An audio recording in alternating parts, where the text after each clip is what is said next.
Good morning সবাইকে, welcome back to my channel. আশা করি সবাই খুব ভালো আছেন। আর আজকে হচ্ছে 30 তারিখ শনিবার। তো এখন বাজে ভোর পাঁচটায় আজকে উঠে পড়েছি। এখনও ভোরের আলো ভালো করে ওঠেনি।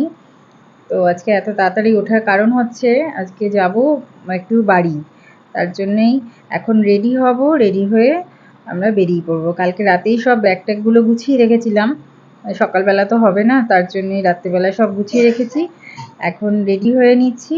তো চন্দন বেরিয়ে পড়েছে, গুল্লায়ও বেরিয়ে পড়েছে। আর এখন বাজে 6:30, একদম পুরো 6:30 বাজে। এতক্ষণ বসে বসে আমরা ওলা উবের খুঁজছিলাম, একটা ওলা উবের নেই, পাচ্ছিলাম না। কারণ বৃষ্টি পড়ছে বলে কিনা জানি না, ভোরবেলা একটা ওলা উবের পাচ্ছিলাম না। আর বৃষ্টিটাও শুরু হয়েছে, একদম বেরিয়েছি আর বৃষ্টি শুরু হয়েছে। বেরোবার 2 মিনিট আগের থেকে এত জোরে বৃষ্টি হচ্ছে, বেরোতে খুব বিরক্তিই লাগছিল, কিন্তু কিছু করার নেই, যেতেই হবে আজকে, আমাদেরকে যাবই। কারণ অনেক দিন যাই না। বুল্লাইয়ের এক্সাম করে এত এক্সামের জন্য না কিছুতেই যাওয়া হয় না, যাওয়া হচ্ছিল না। তার আগে অনেকবার গেছি এসছি, মানে ওই সামার ভ্যাকেশনের পর এত এক্সাম থাকে, কিছুতেই যেতে পারছিলাম না। তার জন্যেই আজকে যাব, কারণ বুল্লার এক্সাম শেষ, সেই কারণেই আজকে যাব ঠিক করেছি।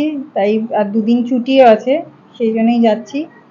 তো যাই, এখন ট্রেন হচ্ছে 7:05, কিন্তু ট্রেনটা পাবো কিনা জানি না। 6:30 অলরেডি বেজে গেছে। তারপরে দেখা যাক। ওনাকে তো বললাম যে একটু তাড়াতাড়ি চলতে, কিন্তু উনিও যাচ্ছেন ঠিকই, কিন্তু বৃষ্টি যেহেতু পড়ছে, দেখা যাক কতটা তাড়াতাড়ি পারি পৌঁছাতে।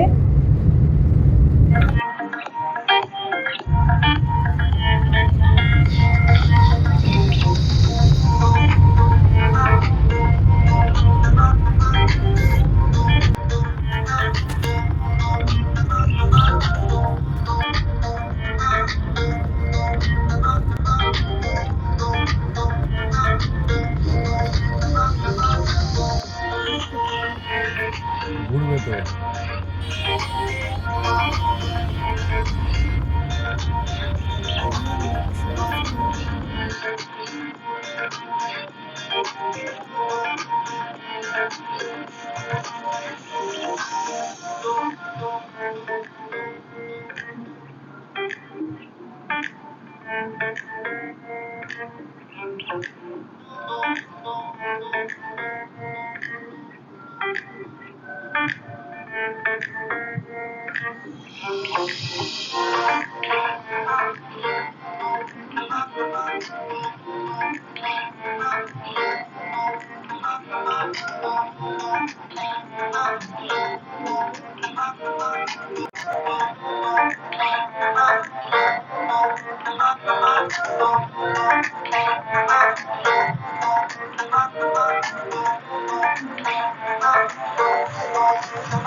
আর এখন গুল্লাইকে একটু বলছিলাম হাওড়া ব্রিজটার সম্পর্কে, মানে হাওড়া ব্রিজটাও ওকে চেনাচ্ছিলাম আর কি। যেহেতু ওই দিক দিয়ে যাওয়া হয় না আমাদের, ওই জন্যই ওকে একটু চেনাচ্ছিলাম। চেনাতে তো হবে, বলতেও হবে, সেটাই বলছিলাম যে এটা পুরনো হাওড়া ব্রিজ। আর ও একবার গেছিল ছোটবেলায়, তো সেটা মনে নেই। যাই হোক, অবশেষে পৌঁছে গেছি আমরা হাওড়া স্টেশনে। আর এখন বাজে একদম 7টা, একদম 7টাতে পৌঁছেছি। 7:05 ট্রেন। দিদি টিকিট কেটে রেখেছে, ও যেহেতু আগে চলে এসছে, ওর টিকিট কাটা হয়ে গেছে। তো 7 নম্বর ট্রেন দিয়েও দিয়েছে, ও দাঁড়িয়ে রয়েছে আমাদের জন্য। তো যাই হোক, ওর সঙ্গে দেখা হয়ে গেছে, এবার ট্রেনে চাপবো। তো এদিকে ট্রেন এখনো দেয়নি, ট্রেনটা ঢুকছে সবে। তো আমরা ট্রেনে এবার চেপে পড়েছি। ট্রেনে চেপে, মানে নতুন নতুন ট্রেনগুলো এত সুন্দর করেছে, বেশ ভালো লাগছিল। ট্রেনের মধ্যে টিভি, তারপরে স্টেশনের নামগুলোও বেশ বলছে, সুন্দর লাগছিল। তো আমরাও এটা দেখিনি, প্রথম চাপলাম এই ট্রেনগুলোতে, অনেক দিন পরেই মানে এদিক দিয়ে যাচ্ছি। তো যাই হোক, ট্রেনটা ছেড়ে দিয়েছে আর আমরা চললাম এবার বর্ধমান।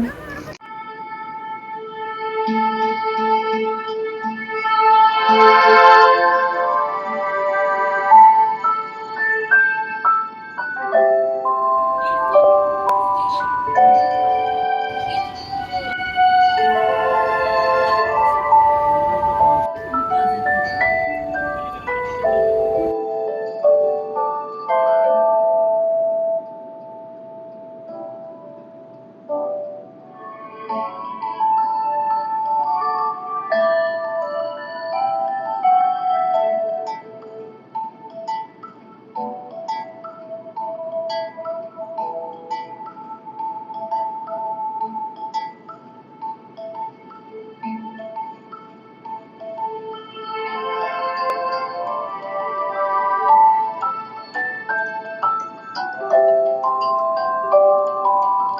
পৌঁছে গেছি, তো ঘরে ঢুকে পড়েছি। এবার এই লাইট টাইটগুলো জ্বালছিলাম, কেউ তো জ্বালার নেই, আমরাই জ্বালছি এসে। তো গুল্লাই স্যান্ডউইচ খাচ্ছিল, খিদে পেয়ে গেছিলো। আর আমাদের বাড়ির সামনেটা মানে ঘরের সামনেটাতেই এমন অবস্থা করে রাখা, আর কি জঙ্গল হয়েছে, আর তেমনি বৃষ্টি পড়েই যাচ্ছে। তো একটু চা করলাম, চা খেয়ে নিচ্ছি সকালবেলায়। আর এইদিকে চন্দন আর দিদি একটুখানি একটা দরকারে গেছিলো, তা আমিও ঘুমিয়ে পড়েছিলাম। তারপরে ট্রেন থেকে একটু দিলখুশ কিনেছিলাম, সেটাই খাচ্ছিলাম। আর আমিও যাব ওদের সাথে একটু কাজে। তো ওই গুল্লাইকে আমি ওর দাদুর বাড়িতে রাখছিলাম, রেখে দিয়ে যাব। তো ওকে নিয়ে গিয়ে তো লাভ নেই বৃষ্টির মধ্যে। তো সেটাই ওকে মানে দাদুর বাড়িতে রাখতে এসেছি। আর আমি আবার আমাকে চন্দন নিতে আসবে, তারপর আমি যাব। তো দাদুর বাড়িতে বসে আছে, আমি গেছিলাম, এসে গেছি আমরা কাজ মেটেনি যদিও। তো এদিকে বাবা মাছ ভাজছিল, তারপর আমরা খেতে বসে গেছি। তখন প্রায় 2:30 বাজে, 3টে হয়ে গেছে। এদিকে জোর বৃষ্টি নেমে গেছিল, তারপরে বাড়ি যাবো দেখে। তো আমরা মানে এসে না আর স্নান টান করতে পারিনি, সময় পাইনি, কাজ নিয়ে ব্যস্ত ছিলাম। তো গুল্লাইকেও মানে এখানে রেখে গেছিলাম, ওরও স্নান করার হয়নি। আমরা ভাবলাম যে একেবারে বাবার ওখানে খেয়ে দিয়ে নিয়ে তারপরে স্নান করব। তো সেটাই করব বলে একেবারে ওখানে খেয়ে নিয়েছি। খেয়ে দিয়ে এবার সবাই এক করে স্নান করেছে, আর আমি বসে পড়েছি গল্পে। তো গল্প করতে করতে 4:30 বেজে গেছে। তারপরে এখন 6টা, পৌনে 6টা বাজে।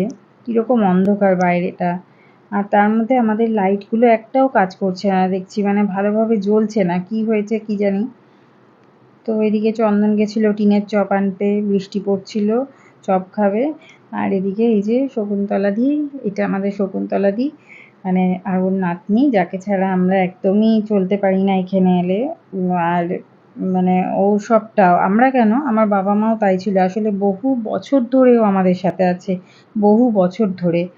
তো সেই জন্য ও আমাদের সবটা। তো যাই হোক, এদিকে অন্ধকার, কারেন্ট অফ হয়ে গেছে, স্ট্রিট লাইটও অফ হয়ে গেছে, সব অফ, অন্ধকার পুরো। আর আমাদের সামনের লাইটগুলো তো এমনি জ্বলছে না। আর এদিকে বাবার বাইকটাকে নিয়ে এসছে চন্দন, সেটাকে ভেজাচ্ছে বৃষ্টিতে। তো শুলে চিরাচরিত কারেন্ট অফ, তাও এখন তাড়াতাড়ি চলে আসে, অনেকটাই তাড়াতাড়ি চলে আসে। আর এদিকে কারেন্ট অফের মধ্যেই শকুন্তলাদি লুচি করবে বলে ময়দা মাখছিল, আর মাংস নিয়ে এসছে। বললাম যে খিচুড়ি করো বৃষ্টির মধ্যে, কিন্তু খিচুড়ি কেউ খাবে না দেখে এরা কেউ খিচুড়ি খায় না। আমারও খুব একটা ভালো লাগে না, তবুও খেয়ে নেব। তো যাই হোক, তার জন্য লুচি আর মাংস, বাবারাও মাংস খাবে, বাবা বিট্টু। আর এদিকে গুল্লাই আর শকুন্তলাদির নাতনি মিলে খেলা করছিল, একই বয়সী প্রায়, গুল্লাইয়ের থেকেও ছোট একটু। ওই জন্য গুল্লাই ওর সাথে খেলার সঙ্গী পেয়ে গেছে, ওর ভালো লাগছিল। তো আর এদিকে মাংস হচ্ছে অন্ধকারের মধ্যেই। তো আর এদিকে শকুন্তলাদি মশলাগুলো মানে রসুন পেঁয়াজ এগুলো ওই কেটে দিচ্ছিল। ও যেহেতু আজকে আছে ওই জন্যই ও কেটে দিচ্ছিল। আর সবথেকে বড় কাজ করছিলাম আমি আর দিদি, কোনো কাজ নেই, বসে বসে শুধু মোবাইল দেখে যাচ্ছি। কারেন্ট অফ, কারেন্ট আসছে, এই হচ্ছে, আর আমি আর দিদি বসে বসে মোবাইল দেখছি। এই যে কারেন্ট চলে এসছে, কিন্তু কারেন্ট চলে এলেও মানে এতটাই অন্ধকার লাগছে না। আমাদের বাড়ির এখানটা এরকম ছিল না, আমরা মানে স্ট্রিট লাইটগুলো লাগিয়ে দিয়েছিলাম, এত জোরে আলো হতো। মানে 1 বছর 4-5 মাস হয়েছে বোধহয় লাইটগুলো লাগিয়েছি, কিন্তু একটাও দেখছি ভালোভাবে এখন জ্বলছে না। এই কয়েকদিন হয়েছে জ্বলছে না, একদম পুরো মানে জ্বলছে নিভছে এই হচ্ছে। আর মানে বুঝতে পারছি না উপরে লাইটগুলো কি হয়েছে, কালকে দেখাতে হবে। তো যে লাগিয়ে দিয়েছিল তাকে ডেকেছি, সে আসলে বুঝতে পারবো কি হয়েছে না হয়েছে। আর এদিকে বাবার বাইকটা ভিজছে বৃষ্টিতে। দিয়ে আসবে, মাংসটা দিতে যাবে, তখন দিয়ে আসবে। তো লাইট অফ থাকলে একদম, মানে এরকম লাইট থাকলে একদম ভালো লাগে না, সেই জন্যই বড় লাইট লাগিয়েছিলাম। এদিকে বিট্টুও চলে এসছে। আর এদিকে লুচি টুচিগুলো একবার আমি বেলে দিয়েছি, দিদি ভেজে নিয়েছে, শকুন্তলাদির নাতনি গুল্লাই সবাই মিলে খেয়ে নিয়েছে, ও শকুন্তলাদিও খেয়ে নিয়েছে, ও চলে গেছে, পাশেই ও শুতে গেছে। আর আমরা খাবো একটু রাতে, তার জন্যই আমরা পরে লুচিগুলো ভাজবো বলে ও আর করে দেয়নি, মানে ও বলছিল করে দেবো, না আমরা একেবারে লুচিগুলো করে খাবো। তো এদিকে চন্দন তো নিজেই করবে, লুচি বেলবে ভাজবে সব, ওর তো হেল্পিং হ্যান্ড কাউকে লাগে না, নিজেই করবে। তো যাই হোক, মাংসটা কিন্তু দারুণ হয়, আর লুচি আর মাংস দিয়ে বৃষ্টির মধ্যে ডিনারটা বেশ ভালোই হলো। তো ভিডিওটাও আমি এখানেই শেষ করছি। আর আপনাদের যদি ভিডিওটা ভালো লেগে থাকে তাহলে like comment share and subscribe করবেন প্লিজ। আর আজকের মতো এখানেই টাটা, গুড নাইট।